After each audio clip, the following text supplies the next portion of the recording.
sou a Fernanda, eu tenho 6 anos. Eu gosto de animais, gosto de cuidar deles também. Esse é meu pai, o André. Essa é minha mãe, Renata. E esse é meu cachorro, Floquinho.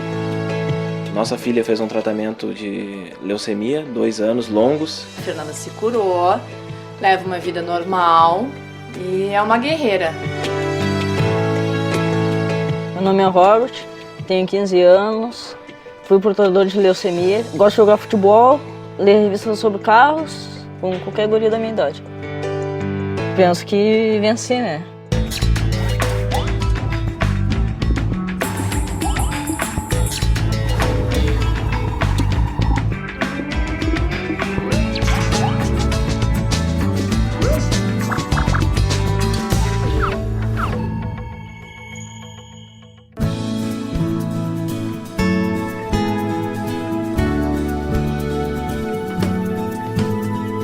Costuma-se associar câncer a adultos, especialmente aqueles com fatores de risco, mas crianças também podem desenvolvê-lo.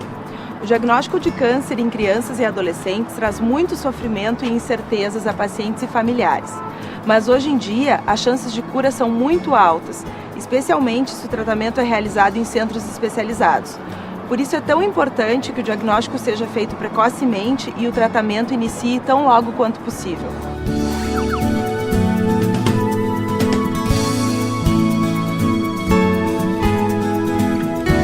O câncer, ele traduz uma proliferação, uma divisão anormal das células.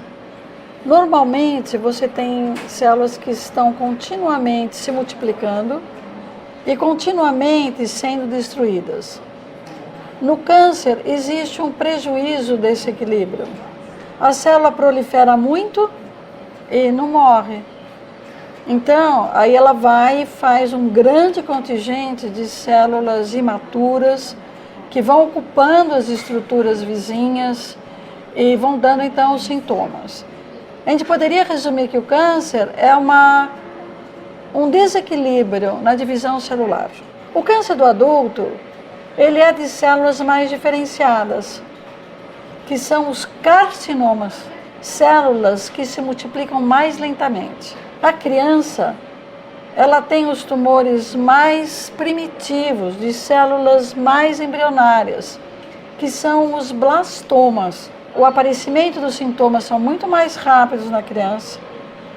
Eles respondem melhor à quimioterapia quando se compara com adulto. E essas diferenças, elas são importantes porque vão definir a estratégia da terapia. Eu acordo, tomo café, faço meu tema e às vezes quando dá tempo eu vejo TV. Passeio também. O que tu estava fazendo no hospital? Brincando com as coisas que eu tinha lá. É? Uhum. E por que tu estava no hospital e não estava em casa, tu sabe? Não sei se... Renata, me conta como é que começou a questão da leucemia com a Fernanda. Ela já estava sem evacuar alguns dias. Ela tem um problema crítico, assim, ela é constipada crônica, teve problema no intestino quando nasceu. Então eu achei que ela tivesse só constipada. E ela começou a gritar de dor. Mas chorava de dor e dizia ai, ai, ai, minha barriga, ai, ai, ai, ai. Tinha 3 anos, né? E só botava a mão e eu não sabia o que era. Então eu achava que era realmente que ela tava com o cocô todo ali e tinha que sair. Nisso eu fui tirar ela da cama, porque ela não fez cocô. Fui tirar ela da cama e ela disse que não conseguia ficar de pé, que doía a perna. E eu liguei pro doutor, né, pro pediatra, contei o aspecto geral dela, né. E ele ficou bem preocupado e pediu pra levar. Então quando entramos no consultório, isso ele contou depois, ele olhou pra Fernanda e já sabia que ela tava com leucemia. E eles não vão me examinar. O estar alerta para os sinais, os primeiros sintomas e sinais do câncer, isso é da esfera do pediatra. Quer dizer, é o pediatra, os profissionais da atenção básica de saúde, que devem ficar alertas para a associação de 2 ou 3 sintomas que habitualmente aparecem numa série de condições, mas que quando associados podem levantar suspeita de câncer. O que me preocupava e me chamou a atenção realmente foram os hematomas que eram gigantescos, que não era uma coisa de batidinha normal. Isso é que me despertou para alguma coisa. Como eu não sabia os outros sintomas, não juntei, não formulei. Mas eu sabia que algo estava errado no sangue dela. E esses sinais de ela ficar brincando menos, mais prostrada, mais abatida, isso já estava acontecendo ou não? Só que eu não percebi. Essa coisa assim, ela queria sempre ficar sentadinha, vendo TV, brincando sentada. Cerca de 30% dos cânceres da criança são do tipo da leucemia. A criança, ela não tem a leucemia crônica, que é comum do adulto. Então, o mais comum é a leucemia aguda. O segundo tipo mais comum é o tumor do sistema nervoso central, quer seja intracraniano ou na coluna nervosa, e que equivale mais ou menos a 25% de todos os cânceres que acometem a criança. O terceiro tipo vem para os linfomas. Então, aí você vai numa sequência que corresponde a 10%, 12% e vai para baixo, que são os linfomas, neuroblastoma, tumores renais, tumor de Wilms. Quando é que foi que tu ficou doente? Eu comecei com 6 anos a sentir sintomas, dor nas costas, depois vem dor nas pernas. Tá com quantos anos agora? 15. E como é que começaram as dores? Começou uma vez, quando eu era pequeno, eu pegava, me levantava e tirava a camisa, né? Aí eu fui no banheiro, tentei tirar a camisa, que daí eu senti. Aí eu fiquei meio que travado ali. Aí a minha mãe me ajudou a tirar. Aí daqui a pouco, um dia de manhã, me sentei na cama, fui tirar a camisa, que daí deu outra dor. Aí depois de um tempo já tive que começar a rasgar a camisa, pra poder tirar a camisa. Aí que daí minha mãe levou no hospital, aí me mandaram de volta pra casa. Como é que tu se sentia? Me sentia ruim, né, por sempre ter que ser carregado, tava sentindo muita dor, não sabia o que eu tinha. Então, pensar que ia morrer. Dentro dos ossos há um tecido esponjoso chamado medula óssea. Nele são produzidos os componentes do sangue. As hemácias, conhecidas como glóbulos vermelhos, que transportam o oxigênio e o gás carbônico no sangue. Os leucócitos ou glóbulos brancos, responsáveis pelo sistema imunológico de nosso corpo. E as plaquetas, que participam da coagulação do sangue. A leucemia é o câncer que atinge as células que produzem esses componentes do sangue.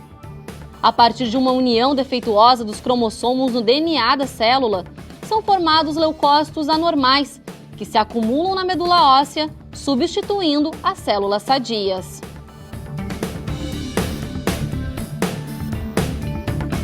As alterações que tu tem são as alterações do sangue, ou seja, anemia, baixa das plaquetas, que são a parte de coagulação, responsáveis em parte pela coagulação do sangue, e baixo ou aumento das células brancas, que são responsáveis pelas defesas da gente contra os processos infecciosos. Então, essas 3 alterações, elas têm sinais clínicos. Paciente muito cansado, muito pálido, com roxos pelo corpo, né? E às vezes com febre importante ou febre recorrente. As línguas grandes, endurecidas em várias regiões, né? Ou um fígado muito grande, ou um baço muito grande. E isso pode ser um dos sintomas de infiltração pela leucemia nesses órgãos. Uma vez que um exame simples de sangue detectou a presença de blastos, uma alta suspeição de leucemia, aí se parte para uma biópsia de medula. Exatamente. Biópsia aspirada de medula, em que se faz os exames mais detalhados. Levei ela para fazer exame de sangue e como era com urgência, ficava pronta às 4 da tarde, o pediatra ligou. Ele disse, olha, Renata, a Fernanda tá com uma anemia muito profunda, ela vai internar, fazer transfusão, faz a mala dela e vai pro hospital, porque ela pode ter uma hemorragia. E fiquei nervosa, assim, né, na hora, não chorei nada, tava só preocupada. Aí o André ligou e disse assim, tu já falou com o Cláudio? E eu disse, já, ele acabou de me ligar, tu já sabe, né? E ele disse assim, não, tu é que não sabe, eu já sei, ela tá com leucemia. Não é só anemia que ela tem. Quando tu recebe um diagnóstico de leucemia ou qualquer tipo de câncer, a primeira coisa que te vem à cabeça, a primeira palavra associada é morte. é inerente à condição do câncer. É uma doença que te transmite essa sensação de morte. O nosso primeiro passo foi o quê? Ouvir o que a médica especialista nos passou e, lógico, pesquisar, aprofundar o assunto para se familiarizar e poder saber com que tipo de doença a gente estava lidando. Logo que a gente recebeu o diagnóstico, a gente recebia muitos telefonemas, muitos e-mails, e a gente disse, nesse momento eu não vou conseguir dar atenção para todo mundo e repetir a história 50 vezes por dia. Para mim era muito traumático. Eu praticamente não conseguia falar no telefone, só chorava. Criamos um blog para transmitir para as pessoas o que está acontecendo, para os familiares poderem acessar, os amigos poderem acessar, e a gente dá para as pessoas que querem se informar sobre a doença uma visão de quem está tratando. Nossa ideia sempre foi, vamos passar as notícias, informar e mostrar que no final a gente venceu. E dizer para alguém que está com a doença, dizer, olha, tem solução. Acredita que vai ter solução. De onde tu acha, André, que vocês tiraram força para enfrentar tudo isso? Na verdade, o papel do pai e a mãe naquele momento é ser forte. Tu não tem, na verdade, aquela força. Mas o momento te obriga.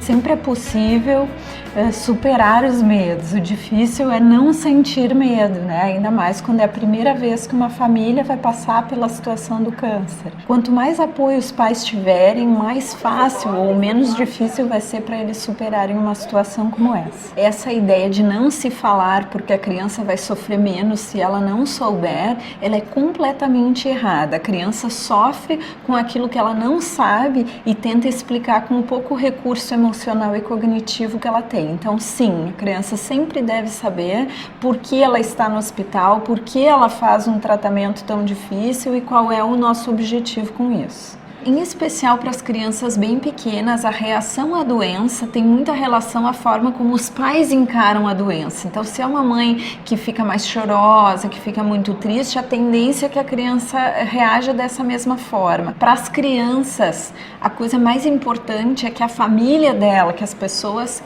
com quem ela pode contar estejam bem ou estejam conseguindo dar o apoio que a criança precisa. Quando isso não acontece, então é indicado um acompanhamento psicológico.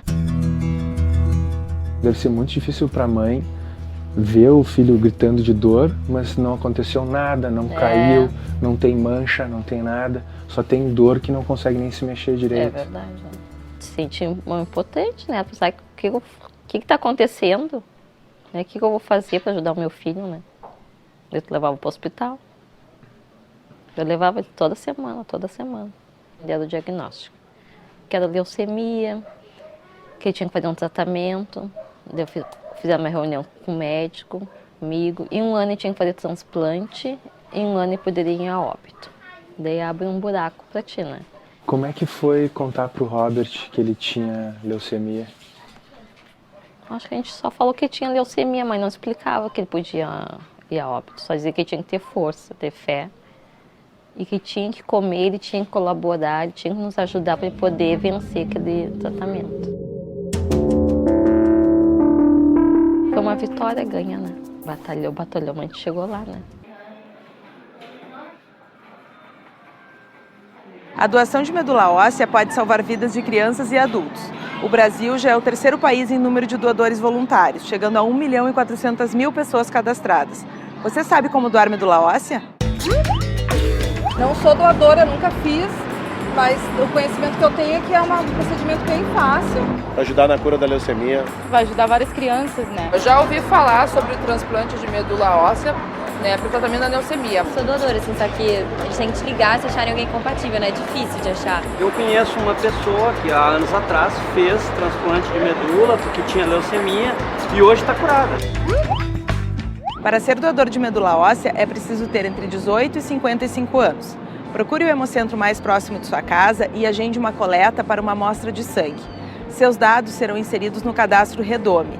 A cada novo paciente que surgir, a compatibilidade será verificada. Uma vez confirmada, você será consultado quanto à decisão de doar ou não a medula. Mudou muito o tratamento das doenças em oncologia pediátrica. Há uns anos atrás, as taxas de cura que a gente tinha ali nos anos 60 eram de 20%. Atualmente, para doenças como a leucemia, a gente chega a 80%. Mas isso também porque houve uma individualização das doenças. A gente não trata cada doença igual, não existe um esquema que sirva para todas as doenças. Então, as crianças que são tratadas pelo SUS têm o mesmo tratamento que teria qualquer criança na Europa, nos Estados Unidos, para uma leucemia.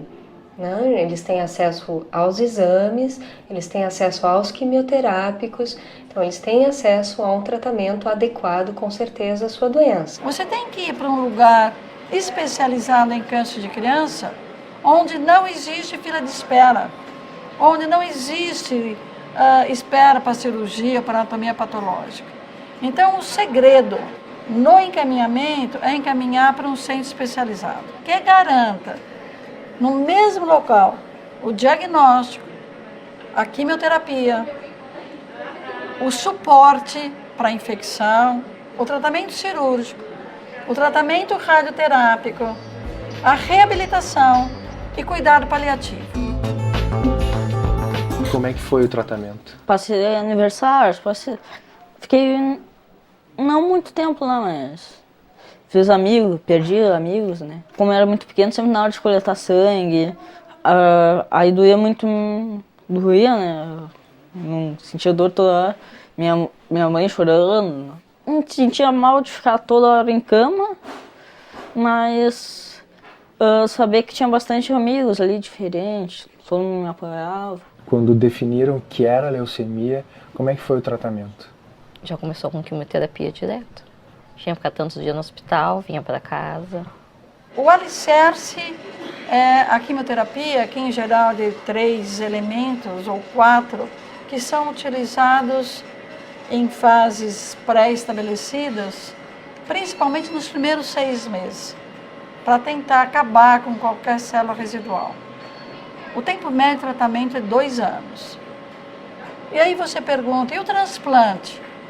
O transplante, ele vai estar indicado naquelas crianças que são refratárias, que não respondem bem à quimioterapia e que recaem, que equivale a quanto? Equivale a 20%. E aí eu preciso encontrar um doador para essa criança, que pode ser aparentado, um irmão, ou de sangue de cordão, ou de um outro doador que esteja no banco de doadores. Tu entende o que é o transplante? Mais ou menos, não tenho uma noção assim. Não. Tu dá um reset na tua produção de sangue e bota uma fábrica nova de sangue na tua medula óssea. E tinha que esperar para ver se o sangue ia se adaptar. E aí a fábrica vai se adaptando ao teu corpo, né, e vai começando a produzir aos poucos. Nesse centro que eu digo que tem tudo, ele tem também lá o transplante.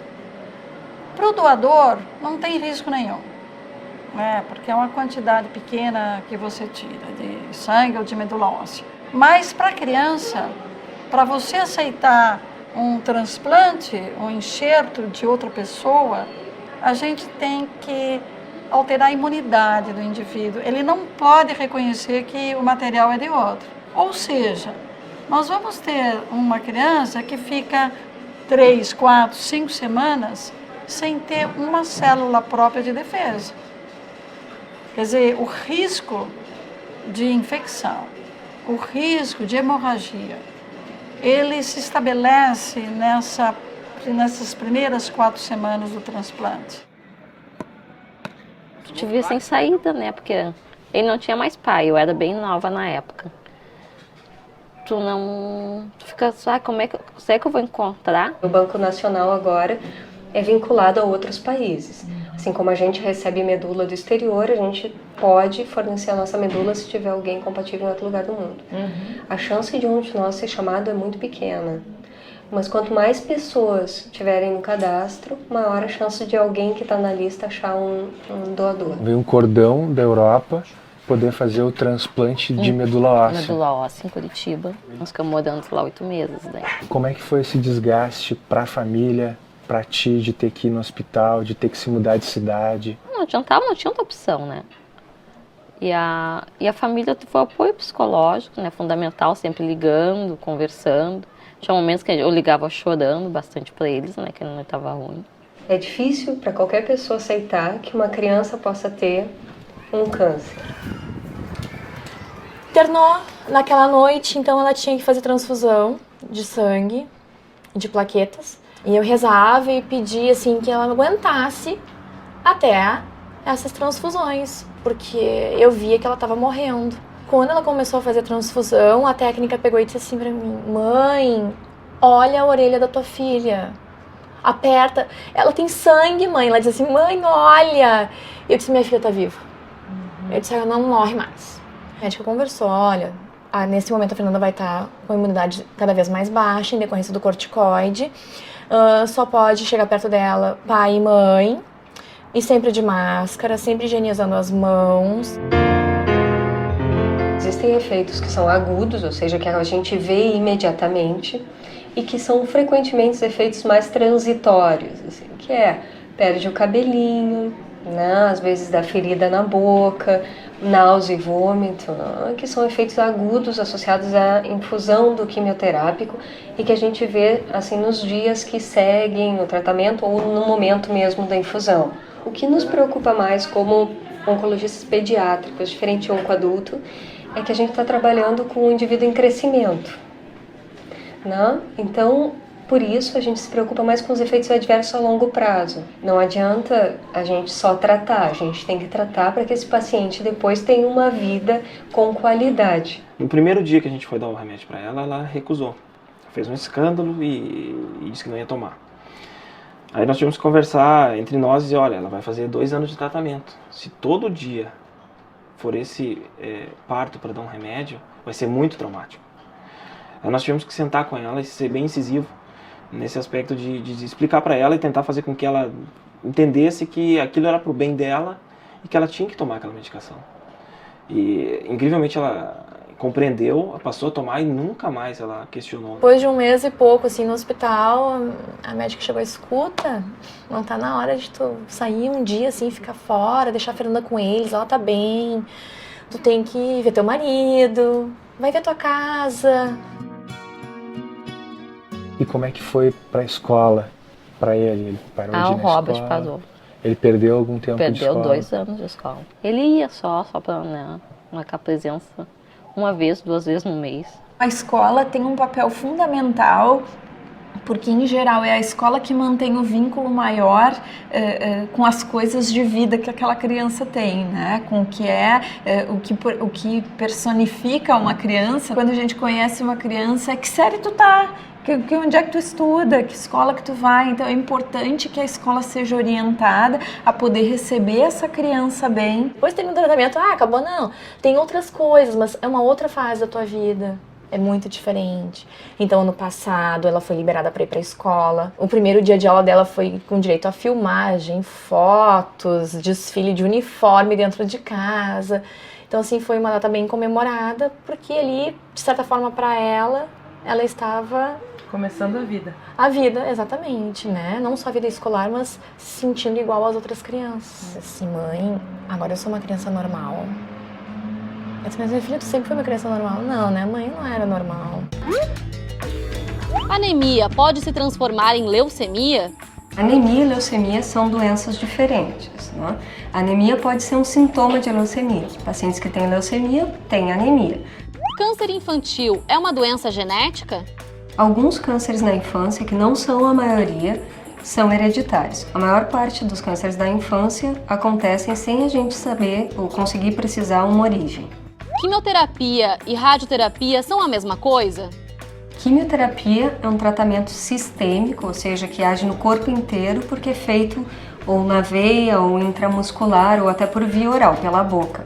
Já a radioterapia é um tratamento local, em que age na região irradiada. Uma criança que teve câncer tem mais chance de ter novamente quando adulto?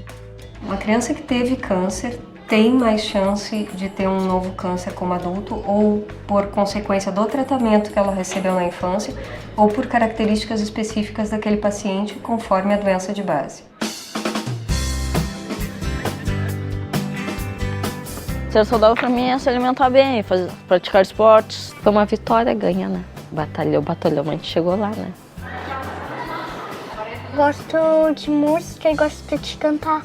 E eu tô fazendo aula de coral. Essa não é tão simples quanto pensa nele. cabe o que não cabe na dispensa. Estudar também é ser saudável, mantenha aí os neurônios tudo vivo, funcionando, né? Estudar bastante.